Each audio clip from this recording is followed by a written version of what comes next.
తాళ్లపాక తిమ్మక్క తొలి తెలుగు కవయిత్రి. తిరుమలాంబ తిమ్మాంబ అని కూడా అంటారు తిమ్మక్కని. తాళ్లపాక అన్నమాచార్యుల వారి మొదటి భార్య ఆమె. కీర్తిశేషులు వేటూరి ప్రభాకర శాస్త్రి గారి అమూల్య పరిశోధనల వల్ల తిమ్మక్క వ్రాసిన సుభద్రా కళ్యాణం వెలుగు చూసింది. 32,000 సంకీర్తనలు రచించి తిరుమల దేవుడు శ్రీవెంకటేశ్వరుణ్ణి అర్చించిన భక్తాగ్రగణ్యుడు కవివరేణ్యుడు అన్నమయ్య.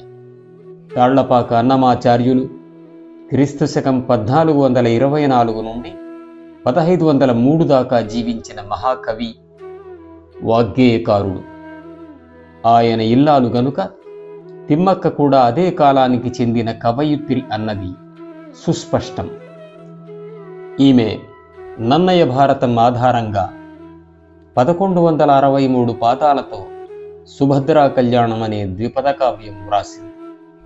నన్నయ ఆది పర్వంలో 135 గద్య పద్యాలలో విజయ విలాసం రచించాడు. అతనిని అనుసరిస్తూ తిమ్మక్క 1163 పాదాల ద్విపద కావ్యాన్ని రచించింది. క్రీస్తు శకం 1450లో సుభద్రా కళ్యాణం వ్రాయబడి ఉండవచ్చునని సాహితీ పరిశోధకుల అంచనా. మహాభారతంలోని పాత్రలైన అర్జునుడు మరియు సుభద్రల వివాహం గురించి సంస్కృత ఇతిహాసం నుండి తీసుకున్న కథలో తెలుగు సంస్కృతిని మేళవించి ఆమె తన కావ్యాన్ని అపురూప గ్రంథంగా తీర్చిదిద్దింది. ఆదికవి నన్నయ వ్రాసిన మహాభారతం కావ్యంలోని ఆదిపర్వం 8వ ఆశ్వాసంలోని సుభద్రా అర్జునుల వివాహం సుభద్రా కళ్యాణం అనే ఈ కావ్యపు ఇతివృత్తం. నన్నయ భారతంలో లేని బావామరుదుల హాస్యం తిమ్మక్క సుభద్రా కళ్యాణంలో నింపి రచించింది. అంతేకాదు, సుభద్ర పాత్రను సమయోచితంగా తీర్చిదిద్దింది. సుభద్ర చేత ఈడుకు తగిన ఆటలాడించింది.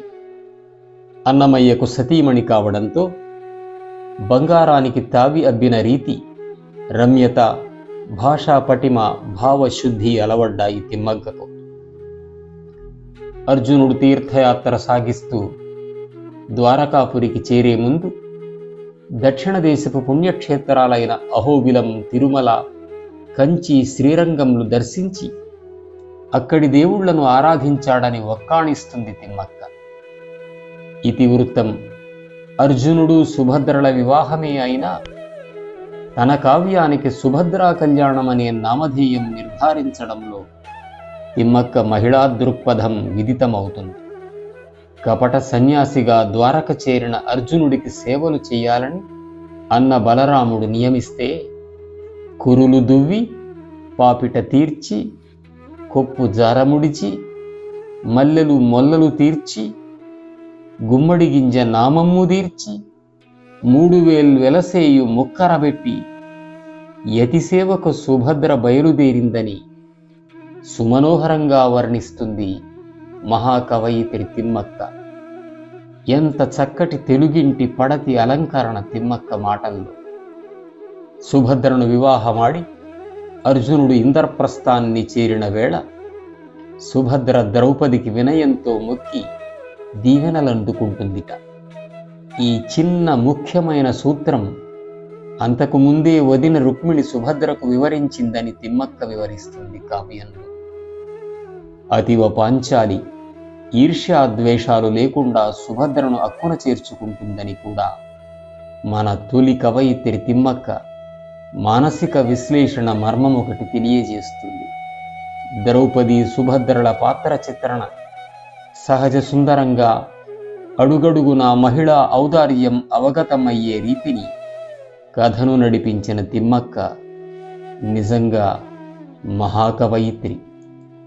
ధన్యజీవి తిమ్మక్క.